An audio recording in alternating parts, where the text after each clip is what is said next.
केंद्रीय सड़क परिवहन मंत्री नितिन गडकरी चर्चा में है। ये तो वो अपने काम, अपने मंत्रालय के काम, सड़क के निर्माण, अपने बयानों को लेकर चर्चा में रहते हैं और एक बार फिर वो चर्चा में है। राजस्थान थे, राजस्थान के गोगा मेड़ी यानी हनुमानगढ़ का इलाका है, वहाँ पर बीजेपी की परिवर्तन यात्रा की शुरुआत करने पहुँचे थे। वसुंधरा राजे भी साथ में थी और ऐसे में नितिन गडकरी ने एक बयान दे दिया। इसके बाद सियासी चर्चा शुरू हो गई।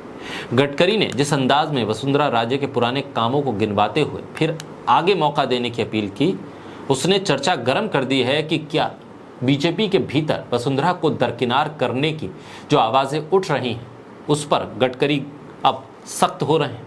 और गडकरी मोदी सरकार के एक कद्दावर मंत्री हैं। ऐसे में जहां अमित शाह और नरेंद्र मोदी के सामने वसुंधरा राजे डटकर खड़ी रहती हैं अपनी बातों को मनवाने के लिए, अपने हिसाब से फैसले करवाने के लिए, तो वसुंधरा से दरकिनार होने के बाद बीजेपी की स्थिति क्या होगी। सवाल यह है कि गडकरी ने जिस अंदाज में वसुंधरा का बचाव किया है वो बीजेपी के भीतर की खींचतान को दिखा रहा है।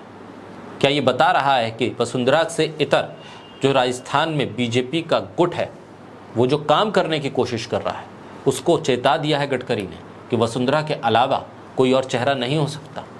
ऐसे में प्रधानमंत्री नरेंद्र मोदी, जेपी नड्डा और अमित शाह क्या वसुंधरा को आसानी से दरकिनार कर पाएंगे?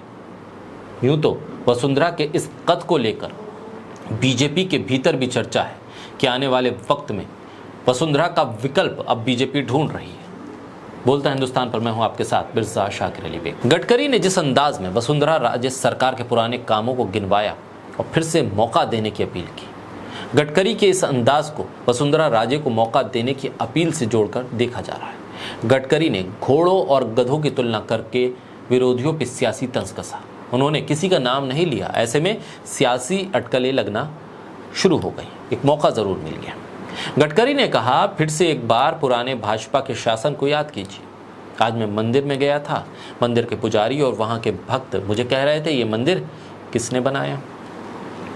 चूरू से सांसद हैं, वो पास में खड़े थे नितिन गडकरी के। गडकरी ने उनसे पूछा किसने बनवाया, वसुंधरा ने बनवाया। उन्होंने एक जवाब दिया तो गडकरी ने कहा वसुंधरा ने तो अभी 100 करोड़ का बनवाया है, एक बार चुन लो तो 500 करोड़ का काम होगा, पूरा मंदिर परिसर बदल जाएगा।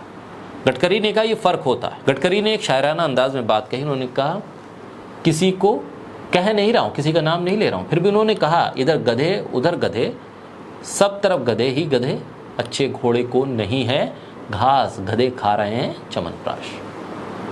समझने वाले समझ गए कि बीजेपी की भीतर की खींचतान कहां पहुंची है। हालांकि इस तरह के बयान नितिन गडकरी ने कई बार दिए हैं।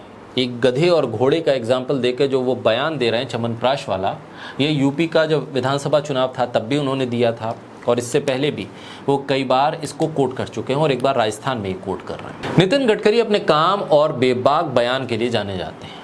वो बीजेपी के एक ऐसे नेता हैं जिसकी तारीफ विपक्ष के नेता भी करते हैं। नितिन गडकरी के रिश्ते विपक्ष के साथ बीजेपी के दूसरे नेताओं के मुकाबले बहुत बेहतर हैं, दोस्ताना है।